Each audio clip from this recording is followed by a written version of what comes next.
Hey, Howell here. What I thought I'd do today would be the title of this is the Quran. I believe the Quran gets it right about Mother Mary and Miriam of the Old Testament. So what happens is that, lots of Christians and ex-Muslims, they believe that, because the Quran portrays itself as 100% the word of Allah, it's open to analysis and scrutiny and people finding faults. And so they say that the Quran confuses Mother Mary with Miriam of the Old Testament when they should be two independent characters. And I don't believe that's true. And before we go any further, I did a 4-year degree in Arabic and Middle Eastern studies and was studying the Quran in Arabic. And by the end of it, I was really sick of apologetic Islam. We all were. And so if I can take you to a book by Freud, Sigmund Freud, Moses and Monotheism. So he draws a relationship between Moses and Akhenaten. That's a pharaoh of the 18th dynasty, okay? And the founding father of monotheism in Egypt, the one God, Atum. And one of the great founding fathers of monotheism in the world, of course.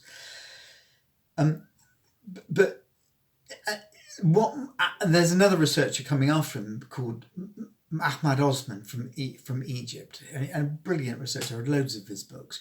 He takes it one step further. He says, well, no, Moses is Akhenaten. It's not that he was influenced by him, because Freud believed that Moses as a historical figure was influenced by the life of Akhenaten. Whereas Ahmad Osman says, no, Moses is a mythical figure, never existed.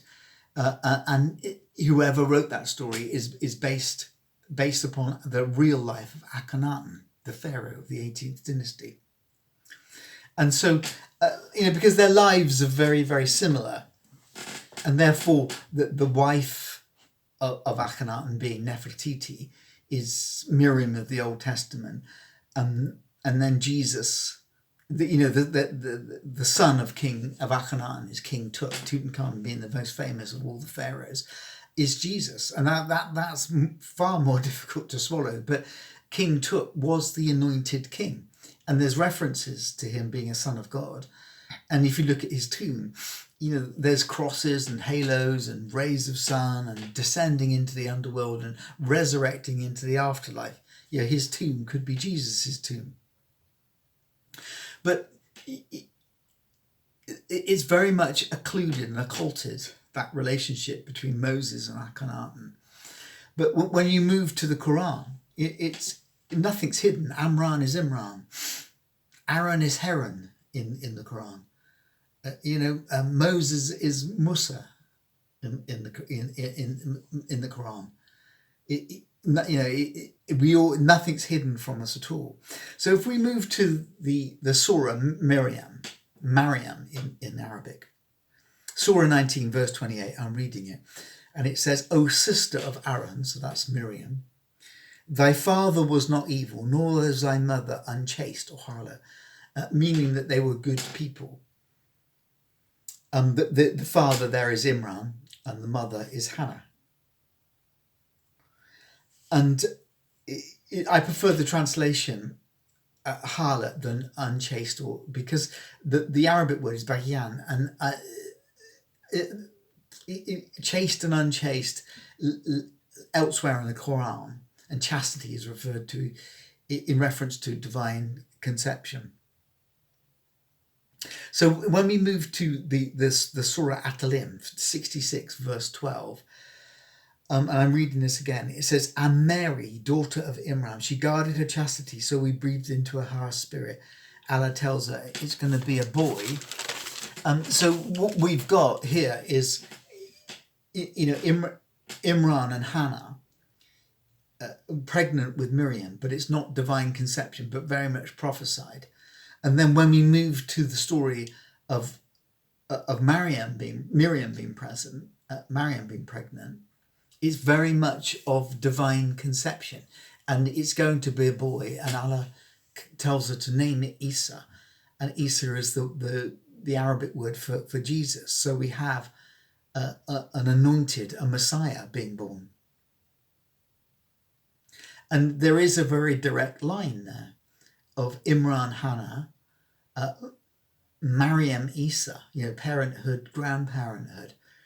Now, when Muslims are faced with this problem of the Quran confuses Mother Mary with Miriam of the Old Testament, making them one character when they should be two independent characters, they say, oh no, it's from the line of Imran and Hannah.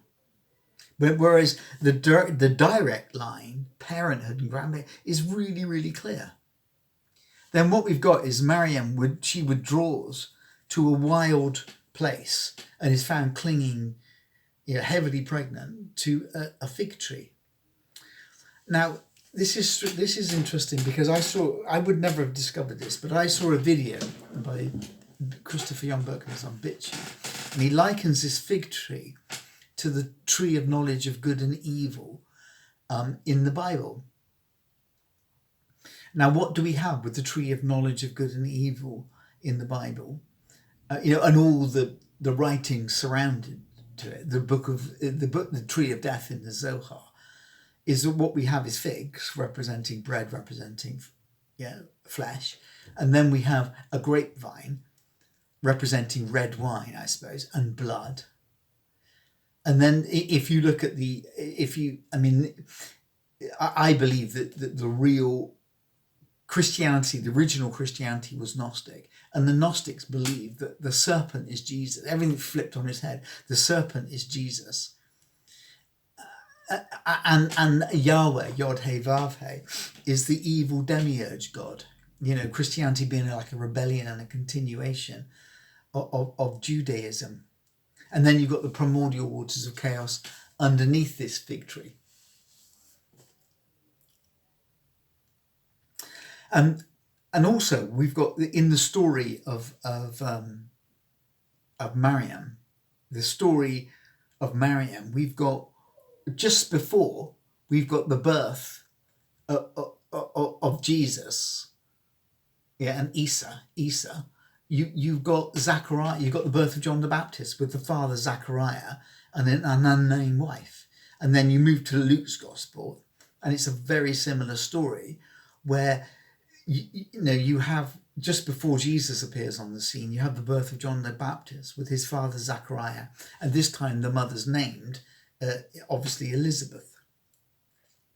And the word Mary, Mary in English, Maryam Arabic, Miriam in Hebrew, comes from the ancient Egyptian Mary, meaning beloved, implying a beloved mother.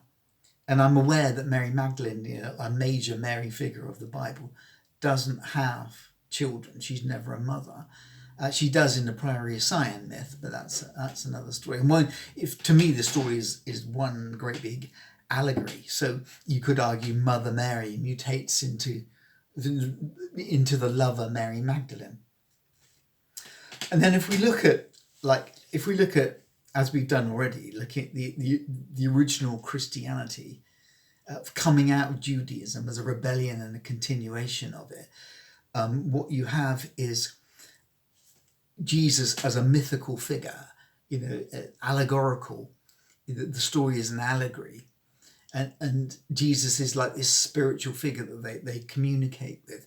And occasionally in the Nag Hammadi texts, there are references. I know the Nag Hammadi texts come after, but I believe that it's based on an earlier tradition of Gnosticism, that you do have references to Jesus being physical once or twice, like a woman cries out to the crowd and then Jesus answers. But generally, in Gnosticism, Jesus isn't regarded as a physical figure. And as Christianity develops, Jesus becomes atomized, he becomes a physical figure. And then they have to place him in some sort of historical context. So, the time of Pontius Pilate, 0 BC, let's change the calendar, up to 33 AD.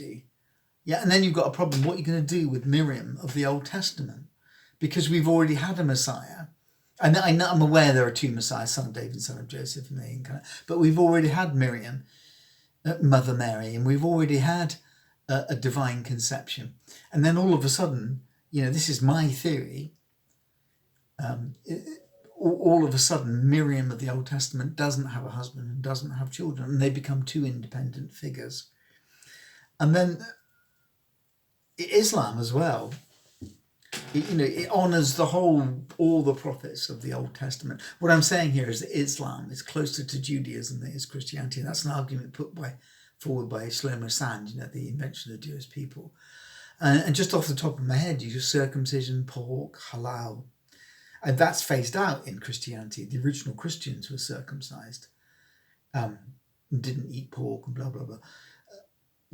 That's not phased out in Islam. What I'm trying to say here is that whoever wrote the Quran, the original Muslims, knew something about the Old Testament. They knew something about that story.